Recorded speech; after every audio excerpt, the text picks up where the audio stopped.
ரொம்ப சென்சிட்டிவான டாபிக் உங்களோடது. சினிமாவில் வன்முறை அப்படிங்கிறத அண்ணன் சிலேந்திரன் சொன்னது போல் நீங்கள் அப்படி பெருசாக எடுத்து பார்த்துட்டீங்க. அப்படி பார்த்தா அதுக்குள்ளே நிறைய விஷயங்களை கொண்டு வர வேண்டியது.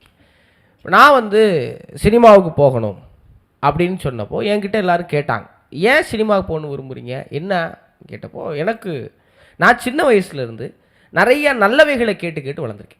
அதனால் ஓரளவு இன்றைக்கி ஒரு நிலைமையில் இருக்கேன்னு நான் நம்புகிறேன். இன்றைக்கி ஒரு இடத்துல இருந்து பேசுனா அது எல்லாருக்கும் போய் சேரும்னா அது திரையரங்கம். அதனால நான் திரைக்கு போகணுன்னு விரும்புகிறேன்னு நான் எல்லார்ட்டையும் சொல்கிறது.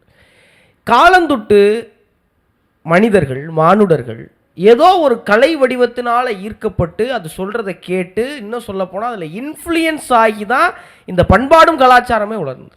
இன்றைக்கி நேற்று கிடையாது, சுதந்திர போராட்ட காலங்களில் ஊர் தெரு முக்குகளில் நாடகங்கள் போட்டு அப்போது மக்களுக்கு உணர்ச்சிகளை கொடுத்து அவர்களை ஊக்குவிச்சு சுதந்திர போராட்டத்துக்கு இழுத்த வரலாறு நம்ம ஊர் வரலாறு.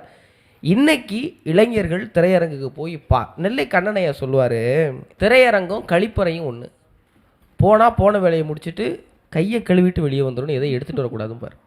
இது ரொம்ப ஒரு காட்டமான ஒரு விமர்சனமாக கூட இருக்கலாம். ஆனால் அப்படி யாரும் செய்கிறது இல்லை. திரையரங்கிலிருந்து வெளியே வரும்போது ஏதோ ஒன்று எடுத்துகிட்டு வரோம். அப்போ இப்படி எல்லாரும் ஏதோ ஒன்று எடுத்துகிட்டு போகணும்னு நினைக்கிறப்போ அவங்க எடுத்துகிட்டு போகிறதுக்கானதை கொடுக்குற திரைப்படங்கள் வருதாங்கிற கேள்வி தான் அவங்க தலைப்பின் மூலியமாக இங்கே எதிரொலிக்க வேண்டியது.